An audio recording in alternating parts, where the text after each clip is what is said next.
Buenas noches, bienvenidos a Signo Pesos, la economía al alcance de su pantalla. Estos son los temas claves de hoy.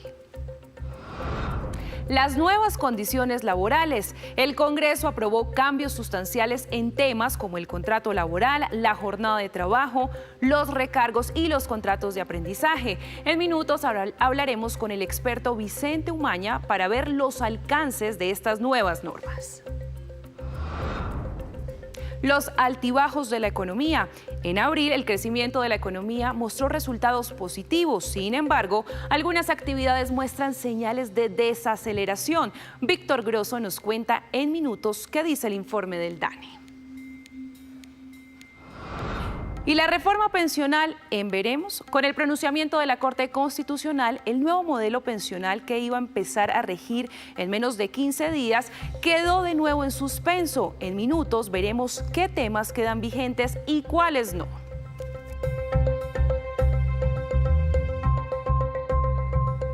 Comenzamos esta emisión de Signo Pesos hablando de la reforma laboral aprobada en cuarto debate en el Senado de la República, lo que traería cambios en las reglas del juego para empresarios y trabajadores. Sin embargo, aún está pendiente la conciliación de lo que se aprobó en Cámara y lo que se aprobó en el Senado. Para explicar cada detalle y lo que le interesa a la gente, nos conectamos con Vicente Umaña, socio de Pose Herrera Ruiz.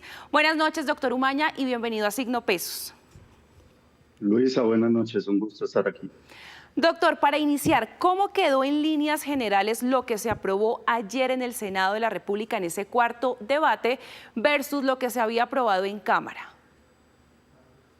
Luisa, finalmente lo que se aprobó luego de las discusiones en plenaria del Senado es una mezcla entre algunas de las proposiciones de Cámara y algunas de la proposición unificada de Senado. Es decir, finalmente algunas de las llamaban líneas rojas del gobierno terminaron siendo aprobadas y quedó un texto, digamos que mixto, con algunas eliminaciones importantes que se habían logrado en Senado.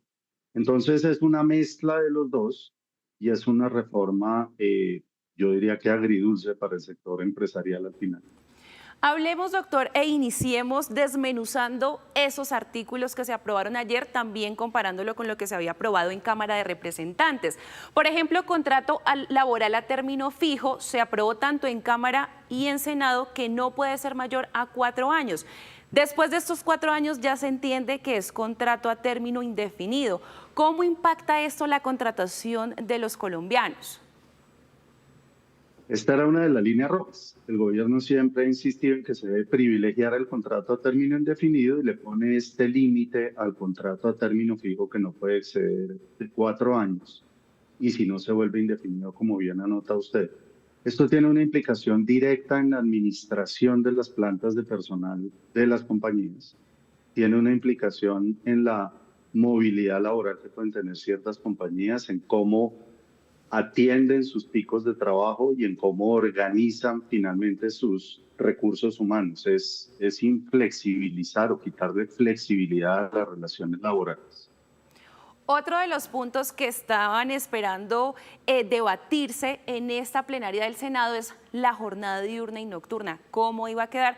Pues quedó casi igual, no, quedó completamente igual, doctor Umaña, en cuanto a lo que se había aprobado en Cámara. El trabajo diurno desde las 6 de la mañana hasta las 7 de la noche, nocturno desde las 7 de la noche hasta las 6 de la mañana. ¿Esto qué quiere decir? Que ese recargo nocturno para quienes trabajen en las noches se pagará a partir de las 7 de la noche. Hoy en día está desde las 9 de la noche. ¿Cómo impacta esto los ingresos de los colombianos? Es decir, ¿van a recibir más dinero? Van a recibir más dinero, los empresarios van a tener más costos y va a impactar muy negativamente sobre todas las pequeñas y medianas empresas. Recordemos que parte de la discusión en el Senado y en general en el ambiente laboral en Colombia era cómo protegemos a la pequeña y mediana empresa, que muchos de ellos trabajan por la noche.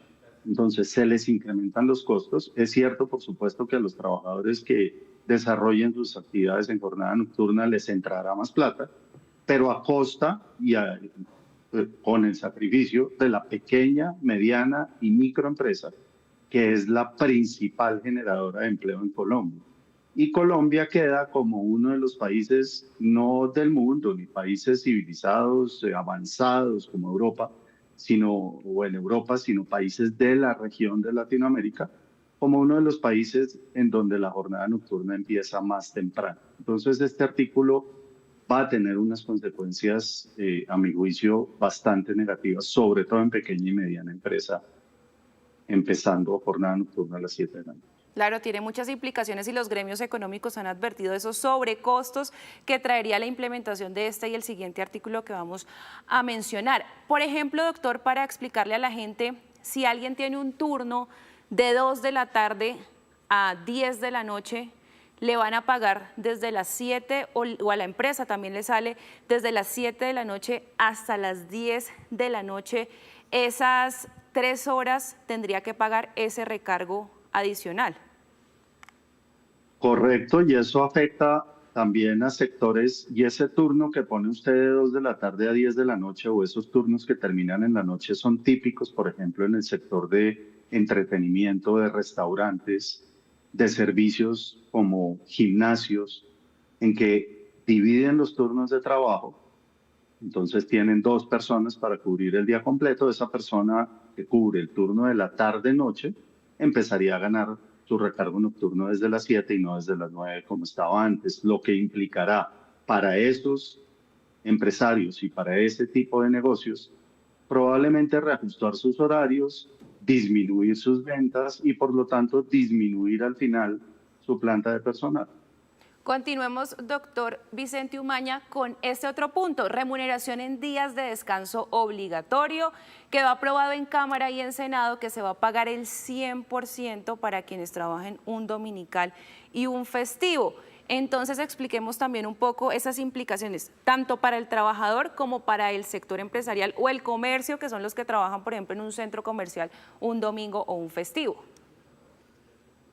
Luisa, Colombia es un país en el que, en términos generales, la gente sale a los centros comerciales y sale a hacer sus compras y sale a hacer sus vueltas los domingos y los festivos, que es cuando tiene tiempo para hacerlo. Aquí va a haber un recargo del 100% que va a llegar al 100% gradualmente desde este año hasta el 2027.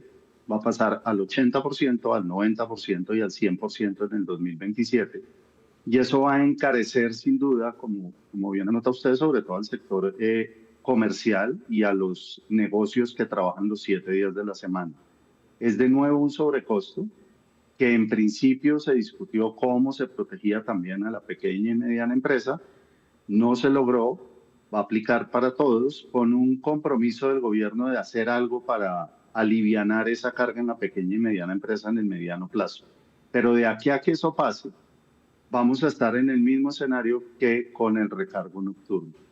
Las compañías pequeñas, los negocios pequeños se van a ver sacrificados en materia de costos y los que tengan la suerte de continuar con su trabajo formal, con un contrato de trabajo y trabajen domingos y festivos, verán incrementado sin duda ese pago de su recargo dominical y festivo.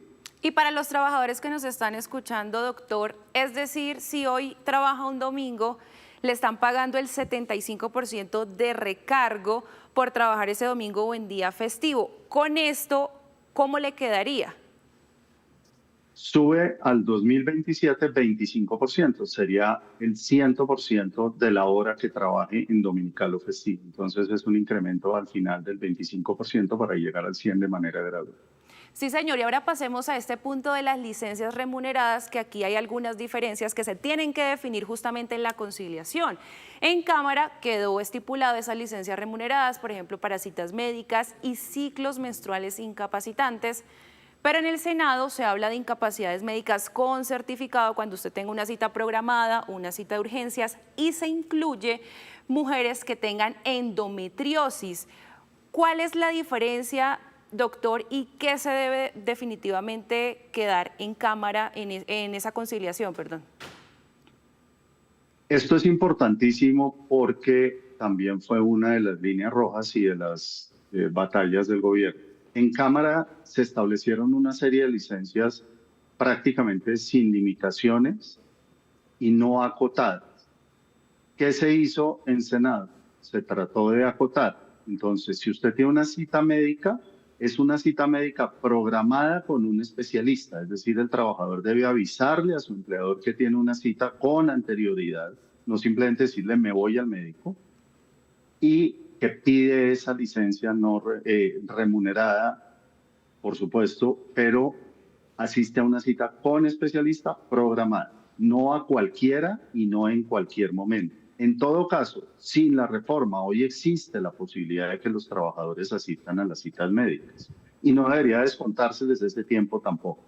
En el caso de la licencia conocida como licencia menstrual, lo que se hizo es que se pueda también, en los casos de endometriosis, acudir a esas citas, pero no una licencia automática simplemente por el periodo menstrual. Es decir, se dejan establecidas claramente en la reforma y estarán en la ley, si esto se vuelve ley de la República, esas licencias, pero con limitaciones. Justamente yo creo que la intención es evitar abuso. No simplemente me voy a una cita, sino yo tengo una cita programada, le pido su permiso y tengo mi licencia remunerada para asistir. Muy importante esa explicación y que debe quedar en esa conciliación. Y pasemos a otro punto álgido, doctor Umaña, y es el contrato de aprendizaje para los estudiantes del SENA. En Cámara se aprobó, que incluso en Senado quedó mejor, contrato laboral o sale ganando en este caso el gobierno con esto que quedó en Senado. En Cámara quedó contrato laboral para etapa lectiva, les van a pagar el 60% de un salario mínimo y en etapa práctica un salario mínimo completo, pero ayer en Senado se definió, igual que en Cámara, que quede contrato laboral, pero en etapa lectiva les van a dar el 75% de un salario mínimo más salud y riesgos laborales, etapa práctica, un salario mínimo y todas las prestaciones sociales. Ahí no se esperaba que pasara esto en Senado de lo que ya se había aprobado en Cámara, pero lo que le digo, incluso les fue mejor. Les fue mejor y no les fue mejor. Porque si bien es cierto que se vuelven trabajadores los aprendices SENA, el costo de volverlos trabajadores es bastante significativo. Ya no van a tener el contrato especial de aprendizaje, cuyo propósito era que aplicaran los conocimientos que iban adquiriendo en su formación y les dieran esa oportunidad de ir a una empresa para seguir aprendiendo, sino que van a ser trabajadores como cualquier otro.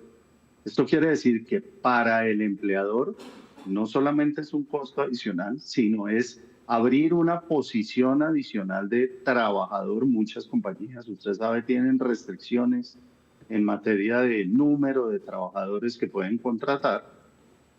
Algunos no podrán hacerlo.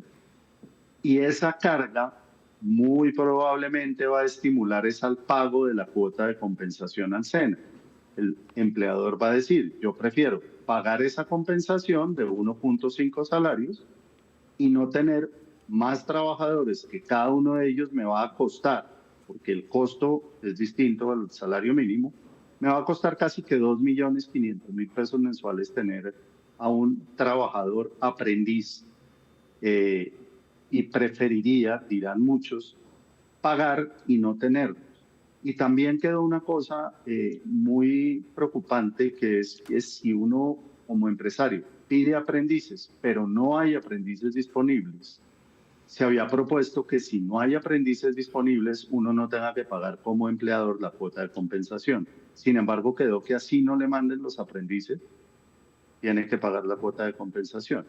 Entonces, es bueno, como lo presentaron en materia de garantías para los aprendices, pero es que los aprendices no son trabajadores, son aprendices. Y aquí los están volviendo como cualquier otro trabajo. Doctor Vicente Umaña, socio del área laboral de Pose Herrera Ruiz, muchísimas gracias por este tiempo en Signo Pesos. Aquí nos podríamos quedar hablando toda la noche sobre estos artículos y lo invitaremos próximamente para analizar esos otros artículos que trae la reforma laboral. Muchas gracias por acompañarnos. No, Luisa, gracias a usted y como siempre un gusto estar acá. Buenas noches. Y así hacemos una breve pausa, pero cuando regresemos espere cómo está Colombia en temas como la licencia de paternidad.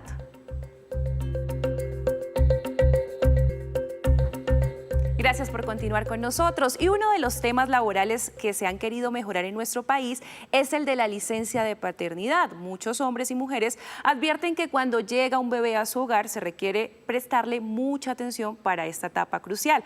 Para hablar del tema, saludo a la doctora Luciana Alves, gerente general de la TAM en Grupo Boticario, una compañía multinacional en el sector de la belleza con más de 18.000 empleados y en presencia en más de 40 países. Doctora Luciana, buenas noches y bienvenida a Signo Pesos. Muy buenas noches, Luisa. Muchas gracias por la oportunidad. Bueno, doctora, hoy en Colombia la licencia de maternidad es de 18 semanas para las madres, pero ¿qué pasa con los hombres? ¿En cuántas semanas está? Sí, mira, Luisa, hoy en Colombia la licencia paternidad es de 18 días o 14 días, qué pena, 2 semanas o 14 días.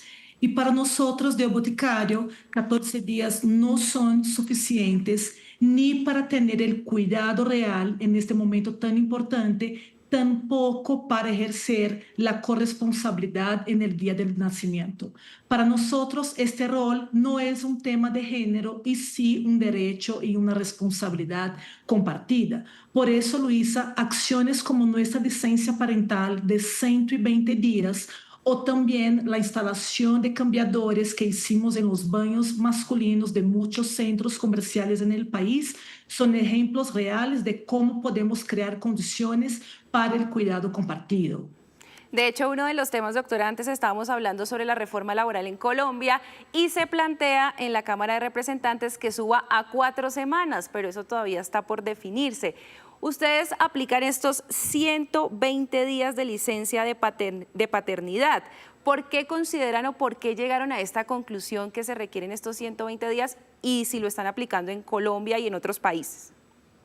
Claro que sí, Luisa. Mira, en una sociedad donde el rol del cuidado ha sido una responsabilidad asignada para las mujeres, nosotros de Boticario estamos muy felices porque somos una de las empresas pioneras en implementar la licencia parental universal de 120 días para todos nuestros colaboradores.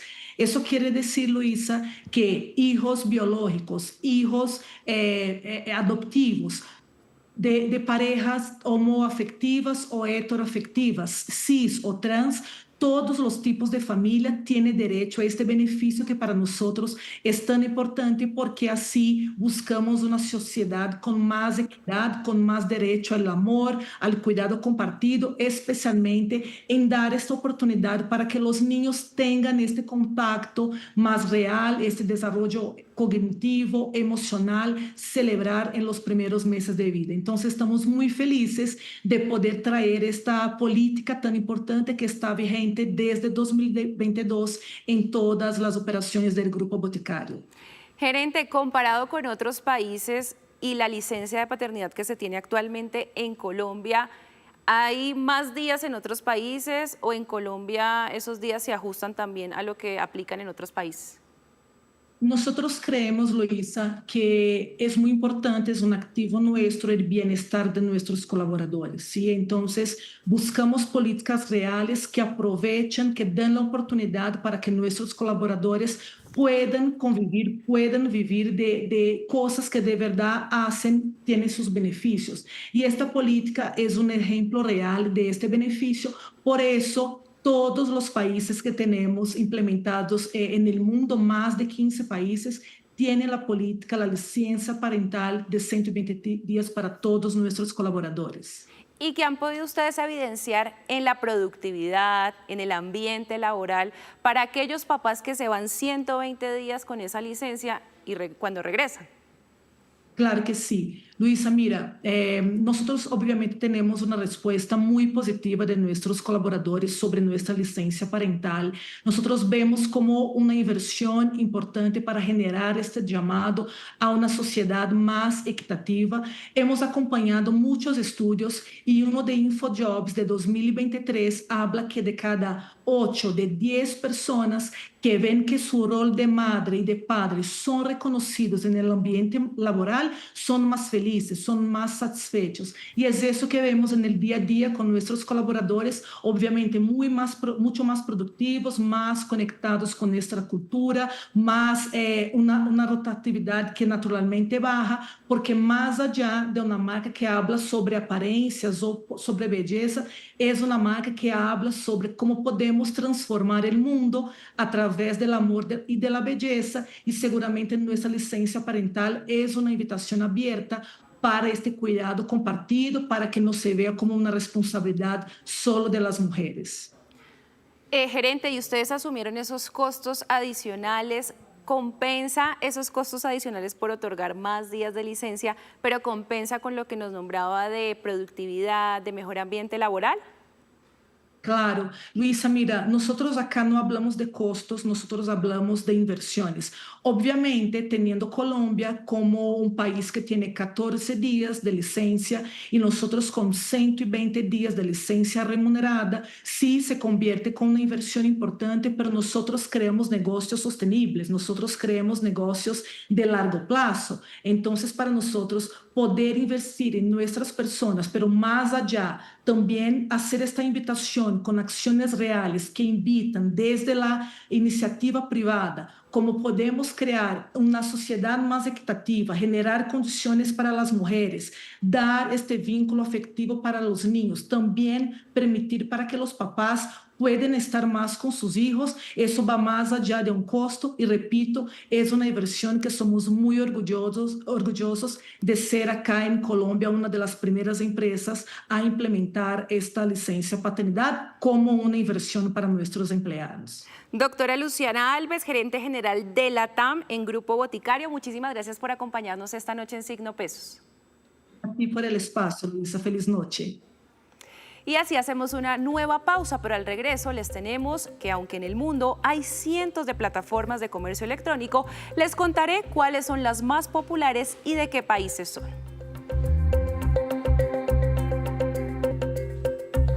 Gracias por continuar con nosotros en Signo Pesos y hasta ahora llega mi compañero Víctor Grosso con otras noticias clave de hoy. Esta noche nos habla del crecimiento de la economía colombiana en abril. Que fue Luisa, buenas noches y buenas noches para los televidentes, una de las noticias económicas más importantes de la jornada en medio de la reforma pensional y de la reforma laboral. Es una fotografía sobre la evolución que está teniendo la economía colombiana en este 2025. Sale el dato de abril que usted acaba de decir, lo revela el DANE. Y este crecimiento económico que les voy a mostrar es la variación más pequeña en lo que vamos de este año. Es decir, cuando miramos enero, febrero, marzo y abril, este dato de abril es el menor crecimiento que hemos tenido en lo corrido de este 2025. 1,14% fue el crecimiento en el índice de actividad económica de Colombia en abril de este año. Ahora, esta cifra hay que saberla interpretar. ¿Por qué? Porque en abril de este año, si todos recordamos, cayó la Semana Santa. Y en abril del año pasado no hubo Semana Santa. En el 2024 la Semana Santa cayó en el mes de marzo.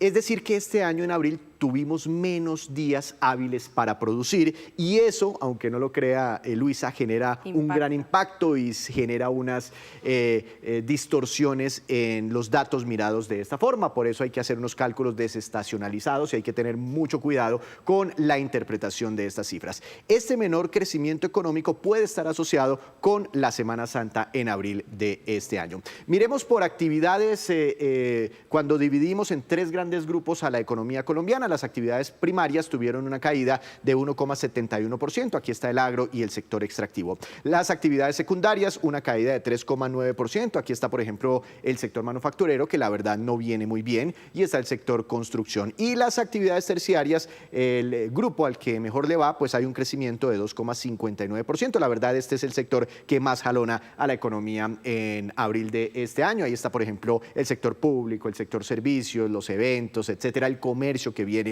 muy bien. Pero para borrar todos esos efectos de cuándo cayó la Semana Santa o no, digamos, borrar esos efectos estadísticos, pues podemos mirar el indicador acumulado de enero a abril de este año. Y este es el crecimiento económico más o menos que ha tenido Colombia en este periodo, en los 4 primeros meses de 2025. 2,33% es una cifra que supera el crecimiento que teníamos el año pasado en esa misma franja, enero a abril, es decir, hay reactivación recuperación económica. Sin embargo, ese promedio de 2,33% está por debajo de las proyecciones económicas que tienen los centros de pensamiento, los organismos internacionales y el mismo gobierno nacional, que esta semana, cuando reveló su marco fiscal de mediano plazo, espera o pronostica para este año un 2,7% de crecimiento económico. Todavía estamos un poco quedados, nos estamos reactivando, pero por debajo de las expectativas que tienen en el mercado. Bueno, Víctor, muchas gracias y evaluaremos cómo continúa ese crecimiento económico.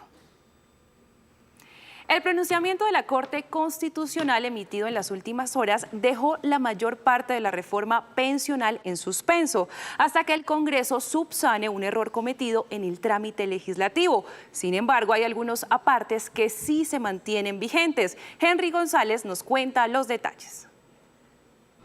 Vamos a repasar cuáles son los cambios principales para saber en qué quedan ahora a la luz de las nuevas circunstancias. En primer lugar, hablemos sobre el tema de las afiliaciones. De momento, usted seguirá afiliado a la misma entidad en donde está. Es verdad que la reforma pensional ordenaba que todos los cotizantes debían estar afiliados a Colpensiones y solo aquellos que cotizan sobre más de 2,3 salarios mínimos estarían simultáneamente afiliados a una ACAI, que es como ahora se llaman los fondos privados actuales. Por ahora, entonces, no habrá esa afiliación simultánea, sino que usted seguirá donde está.